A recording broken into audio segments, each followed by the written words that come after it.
What's up there, Workforce? Chris here with a hobby update for 40K. It is Wednesday, and I'd like to talk about 40K a lot more often. I'd love to show off my hobby update, but actually my desk is just not ready. I've got it kind of in a mixed state. I was pulling apart some stuff, so just to give you guys a little bit of a preview, it's this like mess over here. So I've got a bunch of stuff kind of piled on it right now, so I can't film the hobby update that I was picturing, and I'd like to make it something really awesome as I show you guys my models. But I really wanted to start the conversation this week because I'm trying to just get myself motivated. So that's all this post is. I'm just trying to keep myself moving. And so I wanted to describe a little bit about kind of what my list is for anybody that's interested in a list. If that's not your thing, then maybe I'll see you guys next week. And so what I'm running is I'm running a Chaos Space Marine, a Heretic Astartes list, and it is going to be centered on Khorne. Now, Khorne doesn't have its own codex at this point. I would love to see like a Demonkin type codex that kind of, you know, mix demons and Heretic Astartes into a Chaos awesomeness, but we don't have one. And I'm doing it because I love the Chaos Berserkers. I love the fact that they attack twice in the fight phase. I love the way they charge. I love the way they feel. I love the fact that I took my pistols off of them and they just charge in there and they don't care. And my whole list is centered on there being a lot of blood and they don't care if it's yours or theirs. It doesn't always win and it has a lot of weaknesses. So let me run you through my list just as a general rule. So what I have is I have a ton of Chaos Berserkers and a ton of cultists. That is the core of my army. I'm running the cultists straight up the middle, maybe in two flanks, and then I've got some HQs to kind of support them, give them things like rerolls, give them, I've got a sorcerer in there to give one set a second movement phase. So I've got things like that because I actually have two detachments. That's what allows me to do that because you can't, sorcerers don't really run in Khorne. So I've got an Alpha Legion, and that's what all my cultists and stuff are, so that they can't get shot at greater than 12 inches. So everything else is defensive. I've got my Blitz. I've got two squads of 3 obliterators dropping in if they need to drop in. That's giving me my 24-inch, and that's really most of my shooting in my entire army. So that's one of my big weaknesses.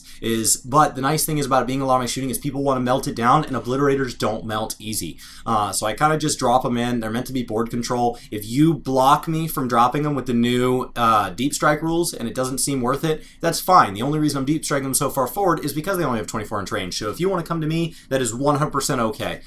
Their job is to take out anything I don't really want my Berserkers taking out, or anything that's going to avoid my Berserkers. So stuff that's running from my Berserkers, especially when you play armies like Tau that have keyword fly, they're trying to get away. Obliterators could just blast those things down.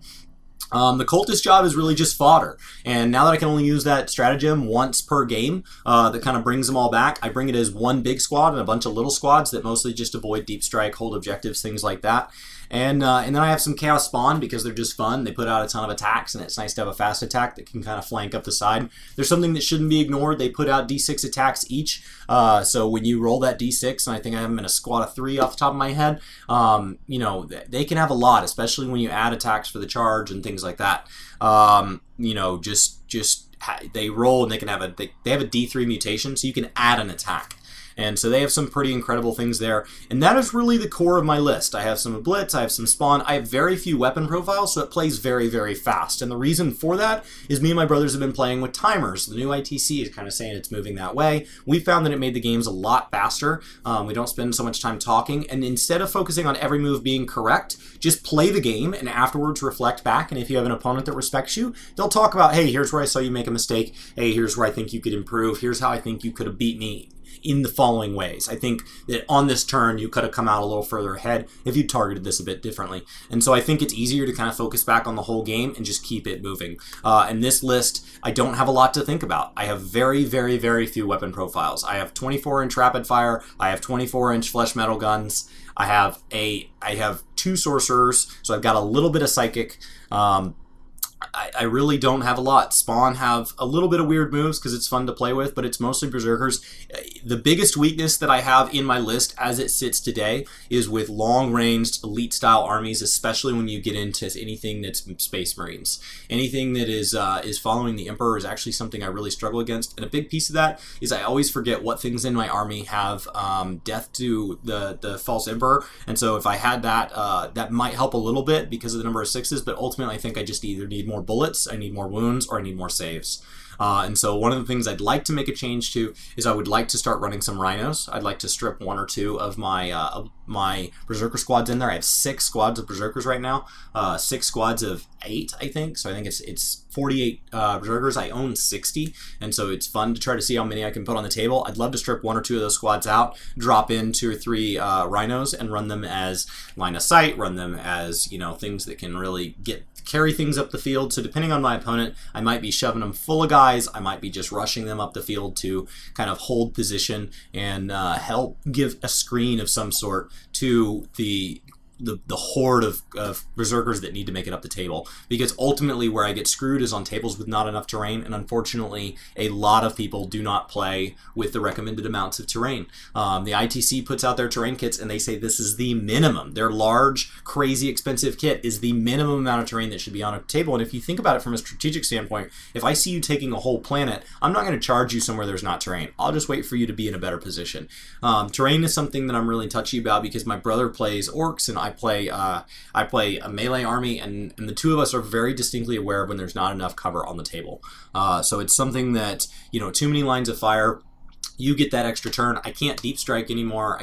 It's hard to get those alpha strikes off. And so if you can hold me off and I'm not charging you until turn 2, turn 3, heaven forbid turn 4, then I've probably lost too much of my army to really have the ability to do the amount of damage that a melee army has to do to have the board control that they need to win. So, I mean, it still does okay on points, but it's mostly tactical. It's mostly, I've got to play things in the right order. I've got to sneak up on people in the way I hold objectives and things like that.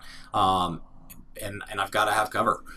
So I'm taking it to a tournament first week of August. The reason I'm not making any changes to my list is at this point, this is all models I own. This is all models that are built or almost all the way built. I'm missing a handful of axes and swords for Khorne Berserkers, but that'll be another post when we talk about, first of all, what the problem is, and second of all, how I'm going to solve it. And so I've got a handful of things that I need to get assembled. I need to get paint on there. I really just need to get them up to the minimum spec for this tournament, and then my goal is to get this list fully painted. I've never played the game with a fully painted list, and so I want to get to the point where I have a fully painted list. This is a list that's cohesive, it makes sense, and I want to focus on this list until it's fully painted, and once it's fully painted, I would love to make some changes. So I would love to earn the right to make some changes. That's how I'm just trying to force myself into a gauntlet where I'll actually get some painting done. It's something I always put off. I'm not bad at it. I don't hate it. I just never make time for it. So it's something you guys may see a little more of here on the channel. And for anybody that's still sticking around wondering how often these posts are, the target is once a week. The target is every Wednesday. Some weeks I just don't get hobby in. I'm sure that's something that you can relate to. And so there's nothing to talk about. And so that's really what this post is. I didn't get as much hobby done as I was hoping this week. I didn't get as much as I was hoping to share this week, but I wanted to make a post anyway because I want to get myself in the habit of hopefully I have something for you guys next Wednesday. That's really a dream of mine. I've been spending a ton of time on World of Warcraft and Final Fantasy. And we've been spending a ton of time with friends and family. I have some family moving to the area. We've gotten to spend time with them. And so I've just kept myself too busy to sit down and make the time. And I've talked 1,000 times around little techniques where I just set a timer each day and things like that. And I'm just not doing it. I don't have any other excuse other than that. So I need to just get to it.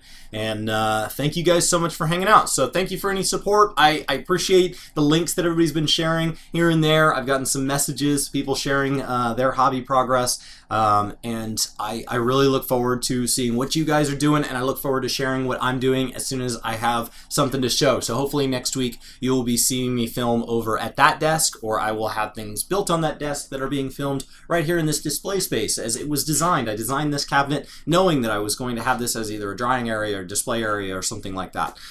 So hopefully that is something I can share with you. This has been Chris with Work To Game. Happy Wednesday, happy Warhammer Wednesday. Thank you guys so much for hanging out, and I will see you next time. What is Work To Game? 30 seconds, go! Work To Game is basically a channel where we talk about video games, anything we like about video games. We sometimes post vlog videos about something else that we just want to talk about. We kind of have a schedule. It changes all the time. It's in the About section on YouTube. We also stream over on Twitch just anytime we want to play games. Right now, it's happening more and more. I don't know what's happening at the time you watch this video, but the best thing you could do is click on the About page and kind of see if there's a rough plan that we have here